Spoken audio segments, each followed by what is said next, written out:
और ये सीट है नाला विधानसभा सीट, जहां से अगर प्रत्याशियों की बात करें तो माधव चंद्र महतो बीजेपी के प्रत्याशी हैं, रविंद्रनाथ महतो झारखंड मुक्ति मोर्चा के प्रत्याशी हैं, यहां से वो मौजूदा विधायक भी हैं। इसके अलावा जेएलके ने भी रघुबीर यादव के रूप में अपना प्रत्याशी यहां पर दिया है। इस सीट को हम समझेंगे। राकेश जी, नाला विधानसभा सीट की बात करें तो देखिए यहां से मौजूदा विधायक है रविंद्रनाथ महतो, जो स्पीकर भी हैं। यहां का मिजाज क्या कुछ कह रहा है, समीकरण क्या कहते हैं यहाँ के? देखिए, नाला की पहचान जो है वो एक समय लालगढ़ के रूप में होती थी जी।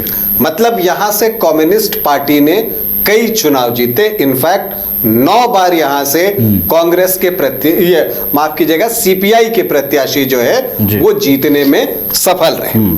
अगर आप देखिए कि ये सिर्फ सीपीआई की सीट तो रही, ये डॉक्टर विशेश्वर खान की भी सीट रही। डॉक्टर विशेश्वर खान यहां से 9 बार जीते। जो सीपीआई ने 9 बार यहां जीत हासिल की है वो सारे के सारे डॉक्टर विशेश्वर खान के नाम है। 1962 में जीते, 67, 69, 72, 77, 80, 85, 95 और 2000। सिर्फ वो 90 में हार गए थे राजकुमारी हिम्मत सिंह से। तो डॉक्टर विशेश्वर के नाम से ये सीट जानी जाती थी और यहाँ पर कम्युनिस्ट का प्रदर्शन हमेशा बेहतर हुआ करता था।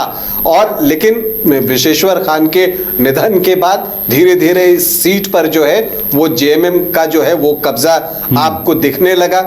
और यहाँ पर आप क्या देखते हैं कि जब से झारखंड बना है और जो चुनाव हुआ है पहला झारखंड में 2005 में, अगर आप तब से देखें तो 3 बार रविंद्रनाथ महतो ने जीत हासिल की है और 1 बार सत्यानंद झा ने इस सीट पर बीजेपी को जीत दिलाई है। वो 3948 वोटों से जीते थे।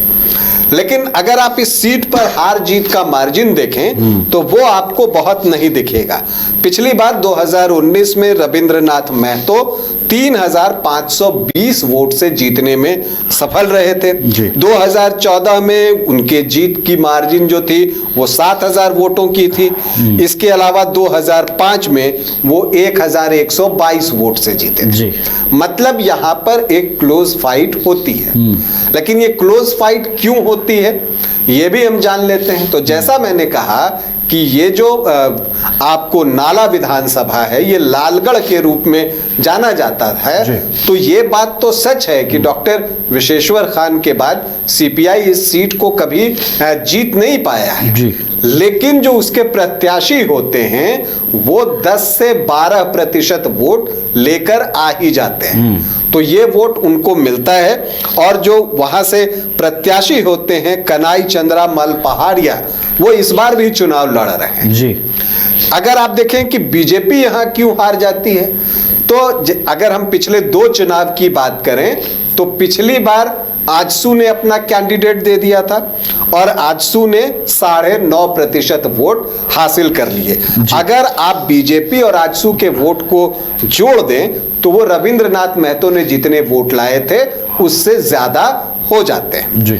जब 2014 में बीजेपी और आजसू साथ में थे तो जेवीएम ने उनका खेल बिगाड़ दिया था। वो 12.5% वोट लेकर आ गए, तो यहां पर बीजेपी के वोट कम हो गए। तो जब आजसू और जेवीएम-पी वोट लेकर आते हैं 10 से 12%, तो उसका नुकसान बीजेपी को होता आया है। और सीपीआई जितना वोट लेकर आती है उसका नुकसान जो है वो रविंद्रनाथ महतो यानी कि जेएमएम को होता है। इस बार बीजेपी के लिए एक अच्छी बात यह है कि आजसू और जेवीएम-पी के साथ उनका गठबंधन हो गया है। जेडीयू एलजेपी से भी उनका गठबंधन है। तो इस बार जो बीजेपी के प्रत्याशी होंगे उनको अपने साथी दलों से कोई चुनौती नहीं मिलने वाली है। लेकिन सीपीआई के कैंडिडेट हैं और वही कैंडिडेट हैं कन्हई चंद्र माल पहाड़िया, जो कि हमेशा जो है वो 12%, 11% इतने वोट लेकर वो आते रहे हैं डॉक्टर विशेश्वर खान के बाद। अगर वो एक बार फिर से अपने हिस्से के वोट जो 10-12% लाते हैं वो लेकर आ जाते हैं और आजसू और जेवीएमपी के वोट बीजेपी को मिल जाते हैं तो यहां उलटफेर हो सकता है। बीजेपी ने इस बार प्रत्याशी भी किसे बनाया है जिसने पिछली बार उनका खेल बिगाड़ा था। आजसू से चुनाव लड़ रहे थे माधव चंद्र महतो और उन्हीं को बीजेपी ने प्रत्याशी बनाया है। ये शिक्षक थे पहले, बाद में ये नेता बने और फिर ये चुनाव लड़ रहे हैं। और पिछले 2 बार से 2014 में भी और 2019 में भी बीजेपी का खेल खराब अगर किसी ने किया तो माधव चंद्र महतो ने ही किया था। पिछली बार जो है वो 9.5% वोट लेकर आए और उससे पहले वो 12.5% वोट जेवीएमपी के टिकट पर लेकर आए थे। और बीजेपी ने यही काम किया कि अगर माधव चंद्र महतो का अपना 10% 12% का वोट बैंक है तो अगर इसमें बीजेपी के वोट जुड़ जाएं जो कि आपको 32-33% इस विधानसभा में हैं तो वो 44-45% के आसपास हो जाते हैं।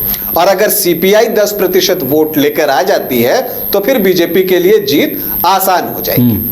लेकिन रविंद्रनाथ महतो की जो योजना है और जो कोशिश है अगर आप उसको देखें तो यहां पर 37.51 मतलब 37.5% आदिवासी वोटर्स हैं। और इसके अलावा अगर आप देखें तो मुस्लिम भी लगभग 9% के आसपास हैं। और अगर आप इन दोनों को जोड़ दें तो यही 46% के आसपास हो जाता है जी। तो उनकी कोशिश होगी कि आदिवासी वोटों को बंटने नहीं देना है। और दरअसल चूंकि यहाँ सीपीआई के कैंडिडेट रहते हैं और जो उसका ट्रेडिशन रहा है, डॉक्टर विशेश्वर खान यहाँ से लीड करते थे तो मुस्लिम वोट का एक हिस्सा सीपीआई को भी चला जाता है। तो उनकी कोशिश होगी कि वो वोटों का बंटवारा नहीं होने दें। और अगर वोटों का बंटवारा नहीं होता है तो फिर ये आमने सामने की लड़ाई हो जाएगी। लेकिन अगर सीपीआई अपने हिस्से का 10-12% निकाल लेता है तब वैसी परिस्थिति में रविंद्रनाथ महतो के लिए परेशानी बढ़ सकती है। लेकिन कुल मिलाकर अगर आप देखें तो ये एक और रोचक मुकाबला है और ये भी मुकाबला ऐसा है जिसके बारे में अभी से भविष्यवाणी करना थोड़ा मुश्किल है क्योंकि यहाँ सेकंड फेज में इलेक्शन है तो अभी चीजें और आगे बढ़ेंगी। किस तरह से चुनाव प्रचार होता है, कैसे वोटों को एक जगह अपने पाले में करने की कोशिशें होती हैं, उन सारी चीजों का आगे बहुत कुछ असर हमें दिखेगा। और जब कुछ दिन चुनाव प्रचार निकल जाएंगे जैसे जैसे जोर पकड़ेगा तो तस्वीर और साफ होगी।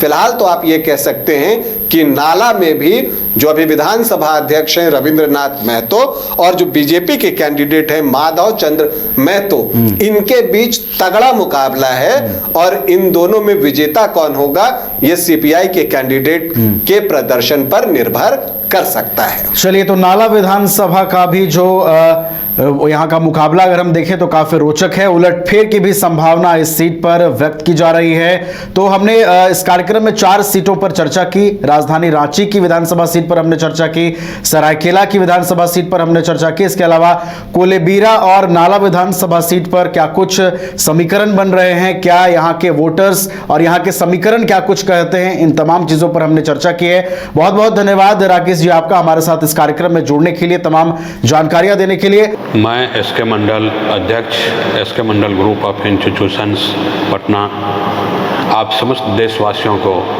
दीपावली एवं लोक आस्था का महापर्व छठ पूजा की हार्दिक शुभकामनाएं देता हूं। जानवी सिरामिक से करें टाइल्स, ग्रेनाइट, सैनिटरी वेयर की 50,000 से अधिक की खरीदारी और पाए 5 खास कूपन के जरिए जीएसटी काटकर 4 साल के अंदर पूरी राशि वापस। जानवी सिरामिक, हुर मोड़, डाल्टनगंज, शाहपुर रोड, गढ़वा, झारखंड। शर्तें लागू।